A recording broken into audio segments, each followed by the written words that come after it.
नमस्कार, सुप्रभात, स्वागत अभिनंदन एक बार पुनः आप सभी का सबरंग कार्यक्रम में।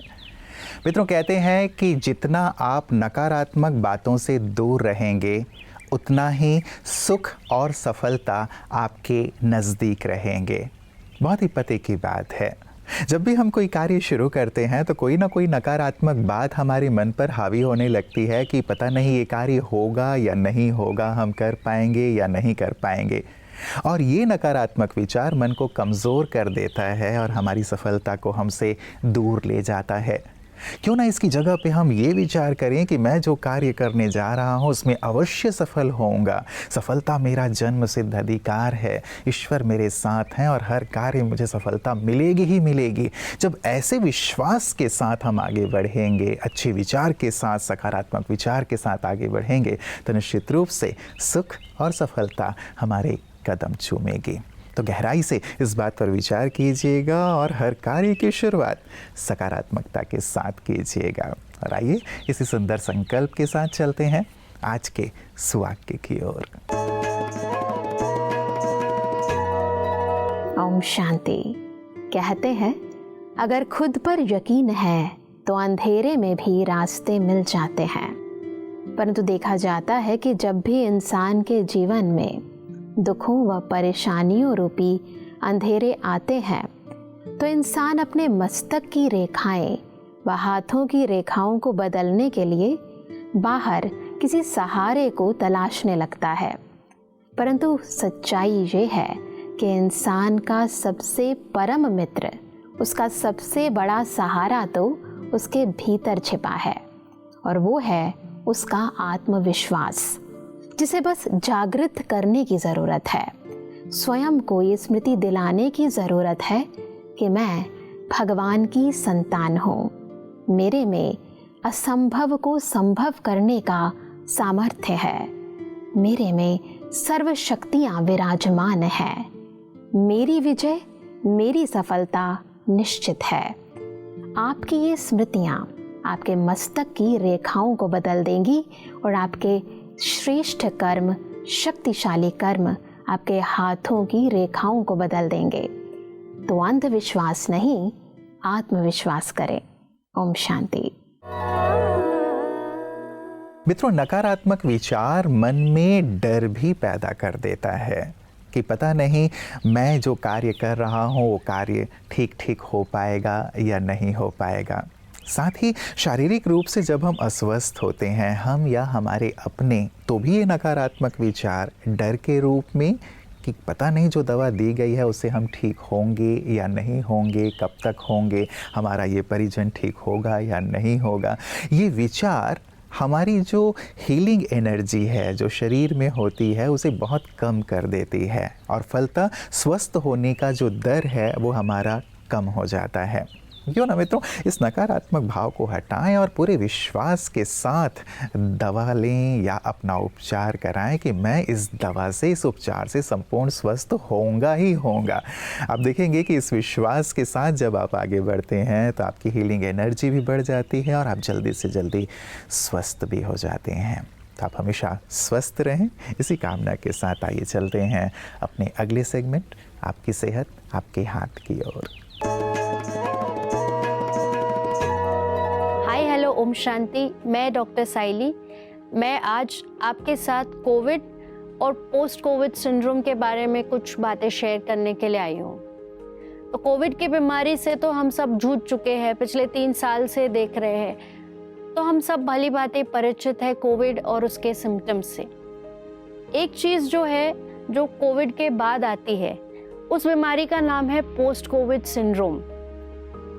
पोस्ट कोविड सिंड्रोम अर्थात कोविड के बीमारी के बाद 6 से 12 महीने तक भी पेशेंट कुछ सिम्टम्स का अनुभव करता है। थकान आना, बार बार फीवरिश फील होना, ऐसे लगना कि बुखार आ रहा है, हल्का हल्का बुखार आ रहा है, जॉइंट पेन, बॉडी एक, नौशिया, जी मचलाना, उल्टियों का अनुभव होना, हाइपर एसिडिटी होना, डिप्रेशन पोस्ट कोविड सिंड्रोम का एक बहुत महत्वपूर्ण भाग है। मेमोरी लॉस, छोटी छोटी चीज़ों का बहुत जल्दी भूल जाना। तो देखा जा रहा है कि पोस्ट कोविड सिंड्रोम का इलाज कोई भी दवा, कोई भी एंटीवायरल, एंटीपायरेटिक, कोई पैरासिटामोल नहीं है। पोस्ट कोविड सिंड्रोम का इलाज बहुत सिंपल सा है, हमारे घर में पड़ा है। सबसे पहला चीज़ जिसका हमें ध्यान रखना है वो होता है हमारा हाइड्रेशन। बराबर मात्रा में पानी पीजिए। दूसरा है high protein diet, healthy food खाना आवश्यक है। तीसरा है proper exercise, at least 30 minutes walking 5 days a week बहुत इम्पॉर्टेंट है। और चौथा स्ट्रेस रिलीफ, और उसके लिए सबसे इम्पॉर्टेंट रोल निभाता है राजयोगा मेडिटेशन, जो पोस्ट कोविड सिंड्रोम के सिम्टम्स से बचने के लिए एक बहुत बड़ा अस्त्र है। इन 4 बातों से हम पोस्ट कोविड सिंड्रोम के सिम्टम्स से बहुत अच्छी तरीके से अपने आप को बचा करके इस covid and post covid era में एक हेल्दी और खुशहाल जीवन जी सकते हैं। Thank you. ओम शांति। मित्रों, एक बहुत ही गहरी पते की बात ये कि यदि आप खुद पर भरोसा रखेंगे तभी लोग आप पर भरोसा रखेंगे। यदि आप खुद का सम्मान करेंगे तभी लोग आपका सम्मान करेंगे। यदि हम खुद ही खुद पर भरोसा नहीं करेंगे, खुद ही खुद का सम्मान नहीं करेंगे तो हम शिखर की ओर नहीं चढ़ पाएंगे और ना ही औरों के लिए प्रेरक बन पाएंगे। आप अपने आसपास देखें या आप जिन्हें अपने प्रेरक के रूप में देखते हैं उन्हें देखें, आप पाएंगे कि आप ये चाहते हैं कि ये आत्मविश्वास से भरे हुए हों, आप ये चाहते हैं कि ये पूरी तरह सद्गुणों से भरे हुए हों, सम्मान, आत्मसम्मान से भरे हुए हों। तो जब आप उनमें वो देखना चाहते हैं तो आपको जो प्रेरक के तौर पे देखना चाहते हैं वो भी तो आप में यही देखना चाहेंगे, राइट?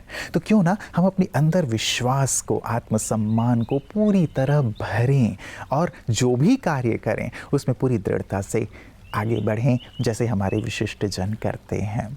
आइए देखें विशिष्ट की बातें विशेष में आज अपने खास अनुभव के साथ हमारे साथ कौन है। जब मैं ब्रह्म कुमारी के संपर्क में आया तो मुझे लगा ये सबका सम्मिश्रण होकर, गीता, रामायण, संत ग्रंथों का एक मिश्रण होकर जीवन का उद्देश्य और मैं और मेरे से ऊपर उठकर हमारे शब्द का हम इस्तेमाल करें।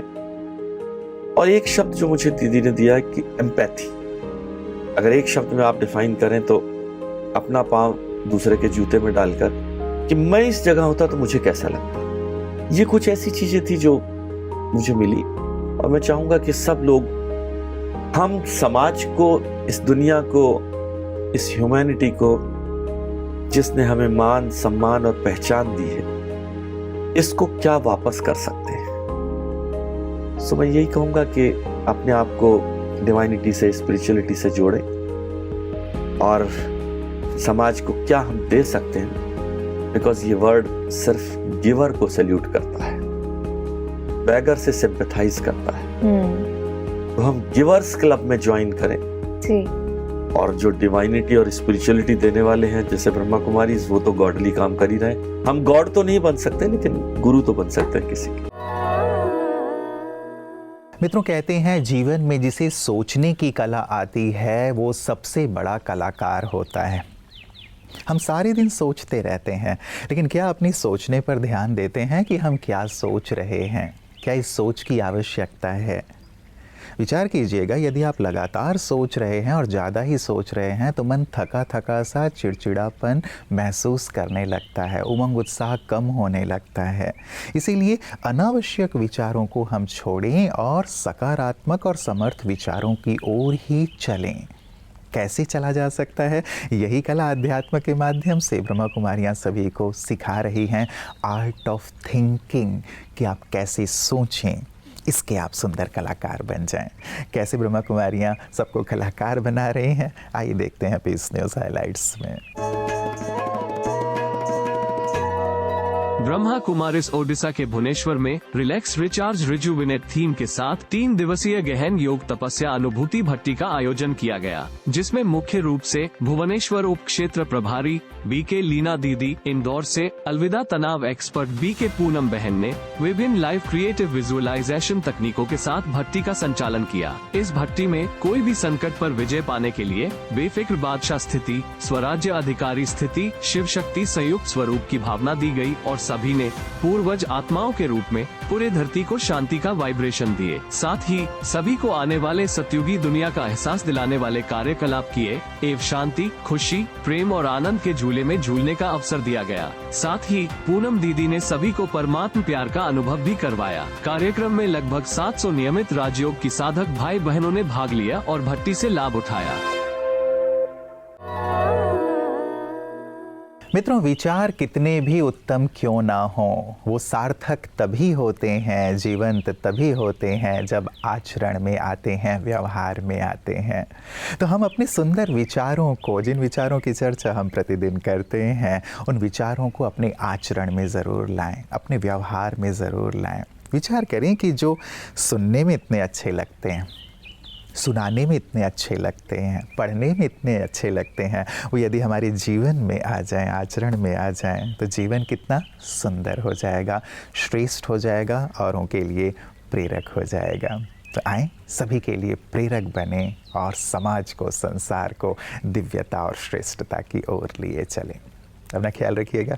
कल पुनः इसी वक्त आप सभी से मुलाकात होगी। नमस्कार। ओम शांति।